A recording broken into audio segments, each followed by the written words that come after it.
그 얘기를 듣는데 갑자기 너무 화가 나는 거예요. 불쑥. 근데 저는 그 순간 어떤 행동을 했어요. 그 행동을 한 게 저한테는 굉장히 큰 기준점이 됐죠. 그때 제가 어떻게 했냐면 레디 고!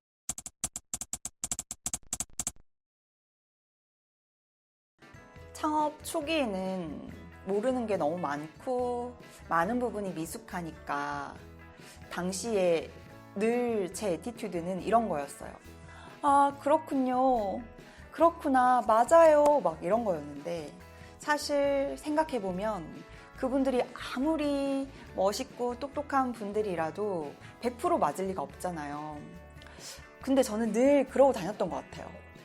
그러던 어느 날 제가 이제 주기적으로 만나 뵙던 이사님이 계셨는데 그분을 만나면 한 3, 4시간, 4, 5시간 정도는 항상 대화를 나눴었거든요. 근데 그분을 만나면 이상하게 마음에 불편한 순간들이 많은 거예요. 꼬글꼬글하게 올라오면서 나는 그걸 또 표현하지 못하니까 이 사이에서 굉장히 답답하고 깝깝하고 아픈, 그래서 맨날 뭔가 체하는 그런 느낌이 있었어요. 그런데도 이제 저보다 훨씬 어른이고 또 배워야 될 점이 있었고 도움받을 부분이 있었기 때문에 늘 그거를 살짝씩은 인지하면서도 늘 그냥 그렇게 만나 뵙고 오곤 했었거든요. 그러던 어느 날 그분이 저에게 이렇게 말씀을 하신 거예요. 키르케님은 인생을 어렵게 사는 스타일이에요. 그러니까 사업도 어려운 거예요. 그 얘기를 듣는데 갑자기 너무 화가 나는 거예요. 불쑥. 근데 저는 그 순간 어떤 행동을 했어요.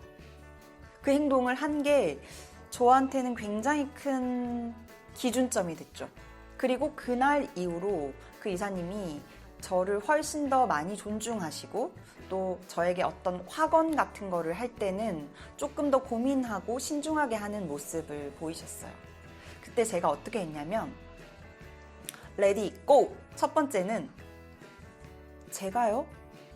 라고 하고 점점점 하는 시간을 잠시 보냈어요. 그 뒷말은 잊지 않았어요. 근데 그 뒷말은 어떤 숨은 말이 있었냐면 제가 인생을 어렵게 사는 스타일이라고요? 그걸 왜 당신이 정하죠? 제 인생 슬로건은 제가 정할게요. 였고요. 그리고 두 번째로 레디 고! 이렇게 잠시 정말 1분 정도 가만히 있었어요. 얼마나 어색한 침묵이 흘렀겠어요. 근데 이사님도 당황하신 거예요.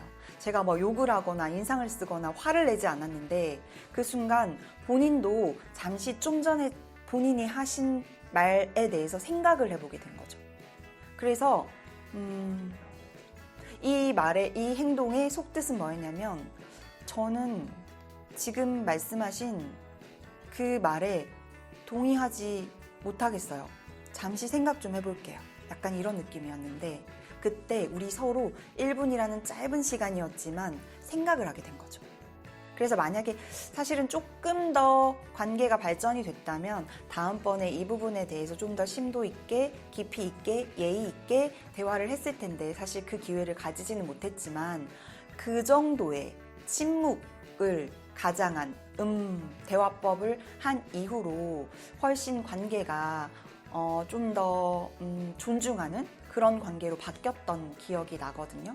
그래서 우리가 어떤 불편한 순간, 불편한 말을 들었을 때 바로 불끈 하지는 못하겠지만 이 말에 대해서 나 지금 생각이 좀 필요해요. 너무 그 침묵의 시간이 좀 길면은 곤란하겠지만 30초, 10초, 1분 정도라도 그런 애티튜드를 잠깐 보이면 상대도 지금 상대가 한 그 말에 대해서 본인도 생각을 할 수 있거든요.